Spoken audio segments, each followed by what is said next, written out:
I have a really fun, easy, and a good one today. So if you have little kids, you want to tune up because I wish I knew this one when my children were younger. We are going to take carrots and make them into carrot fries. So it's a basic concept. It's easy to do. I don't know if you're going to fool your kids. You can give it a shot.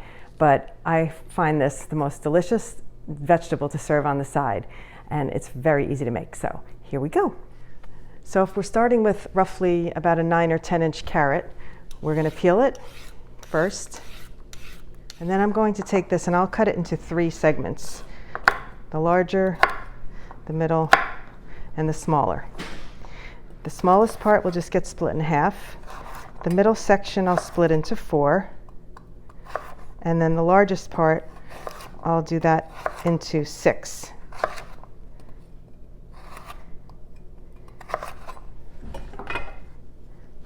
So basically that is how one big carrot would break down for your fries. So once we have a nice tray full of our carrot fries, we're going to take some olive oil and drizzle. Can't tell you how much, just a bit. Just drizzle. Then we're going to take some salt and a little pepper. Now here is where you can get creative depending on what spices you have on hand. When I saw this recipe on TikTok, of course, he used garlic powder and onion powder, but you know how I feel about those spices, so I'm going to move on to Penzey's Barbecue 3000, which is one of my favorites. Sometimes I use the Northwoods. It does suggest paprika as well. So let me get some paprika. So paprika, you could be generous. Oops. You could be generous with those spices. And we're going to give it a toss. So now, once I do my first toss, I do give it another sprinkle with the spices just to make sure they all get covered. Okay. This is such a fun one. And I would suggest if you make this to make a lot because they shrink and they go quickly because they're good. So overdo the amount that you prepare. Now I have my ovens preheating to 400 degrees. I like to cook them nice and hot so that they get crispy.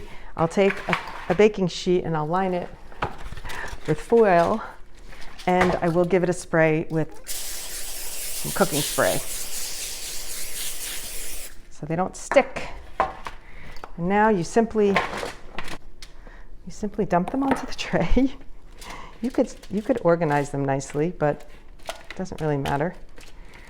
You just want one layer. You don't want them on top of each other. So I'm going to try and keep them nice and separated here.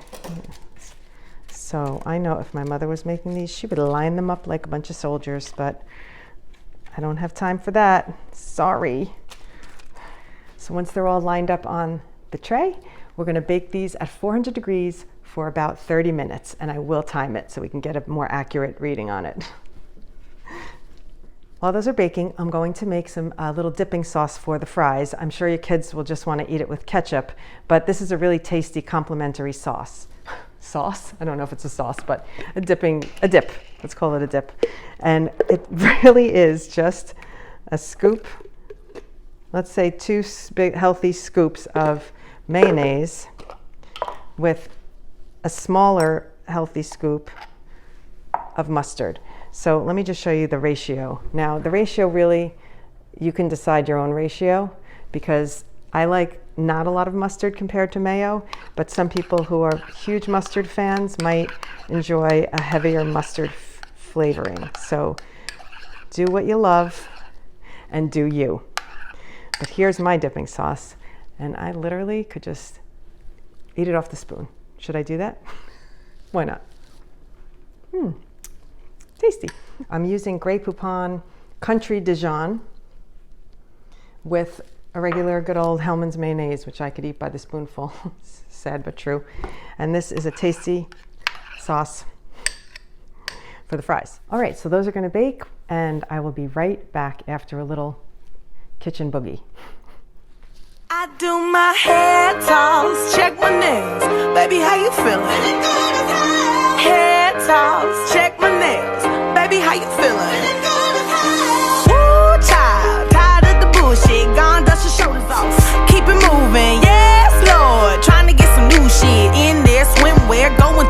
when she come